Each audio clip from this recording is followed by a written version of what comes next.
This conversation with one of the sex parturition worker in Sonagachi, Kolkata, India. This is the story of Muni, a commercial sex worker from Sonagachi, the largest red light district in Kolkata, India. Sonagachi, translated as Golden Tree, has several hundred multi-story brothels built in the winding lanes and is home to some 10,000 sex workers. The place got globally known when an American documentary film, Born into Brothels, Calcutta's Red Light Kids, won the Academy Award for Documentary Feature in 2004. UNODC interviewed Muni, 16 years old, who shares how she was trafficked, made her escape, returned to the brothels and how the economy of her trade works. The question is to Muni, can you tell us how you came to be here at such a young age? All I remember is I am from Bangladesh and I came here when I was 10 years old. I tell people I am a Hindu and that my name is Muni. I am 16 now, but I tell people I am 20 years old. I have been here for 5 years and this is my home. I have no family. Ma, the lady pimp, is my family. She looks after me, feeds me, even gives me money to buy saris, dresses, for Durga Puja. But she means business and I have to work. When I was little, a man came to my house and said he will keep me in a palace and that I will marry a prince, but I have to do as he says. He brought me to Kolkata and left me here at one of the dirtiest brothels, promising to return but never showed up. The question is to Muni, were you treated well in the first brothel?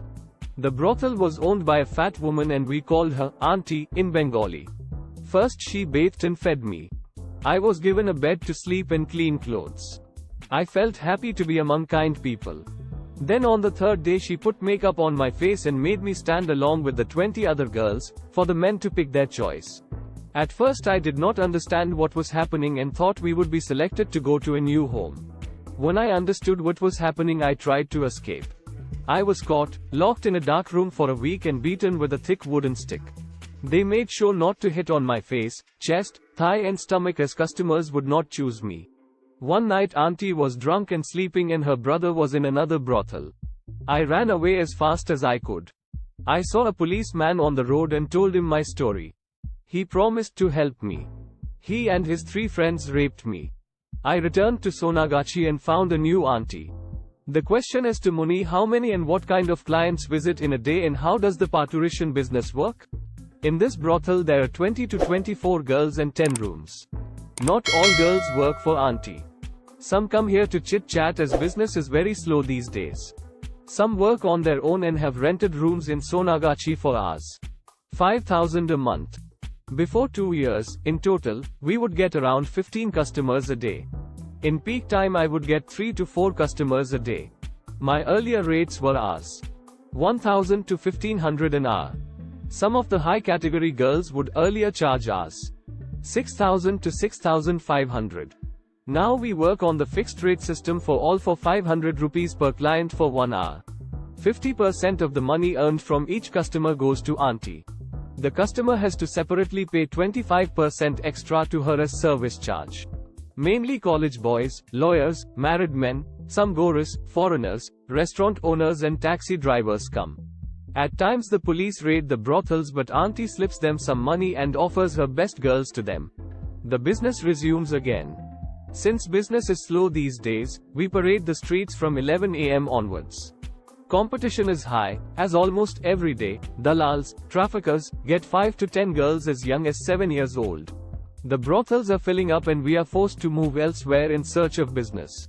The question is to Muni, we hear non-governmental organizations, NGOs, work on prevention of HIV and AIDS among sex workers in Sonagachi.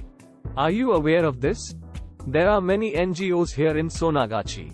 They regularly organize shows, gatherings and events on HIV and AIDS and sex workers' rights. We were also taught to insist on the clients to wear condoms, which is important to be safe from the killer disease, HIV and AIDS. They also set up a testing camp of HIV and AIDS. Even if we insist on condoms, customers pay an extra 25% as a bribe to the auntie. We are not allowed to go to the camps. The question is to Muni, are some of the customers drug users? Quite a few are drug users. They are usually addicted to nicotine and heroin. They are often sluggish when they come to the brothel and can hardly speak. They force you to try drugs with them as well. One forcefully made me swallow and I felt sick, losing a lot of business that day. I had to shell out the loss. They usually agree to use condoms but cannot as they find it difficult because of the drugs. The question is to Muni, don't you want to leave Sonagachi someday and find a good job? Ma will never let me go and she is good to me and this is my home. She has promised to send me to Mumbai someday. I am here of my own will. Even if I leave this place, where will I go? The society will always label me as a prostitute. I am scared wherever I will be employed, the men will rape me. Even if I marry a prince tomorrow and wear expensive saris, dresses, and sit in a big car, people will still think I am a prostitute. I cannot change that. I wanted to become a nurse and take care of people. I have a secret lover and he used to be one of my regular customers. He is a taxi driver and we are planning to marry. I will make sure my daughter is never born into a brothel, is educated and lives her dream. I know you told you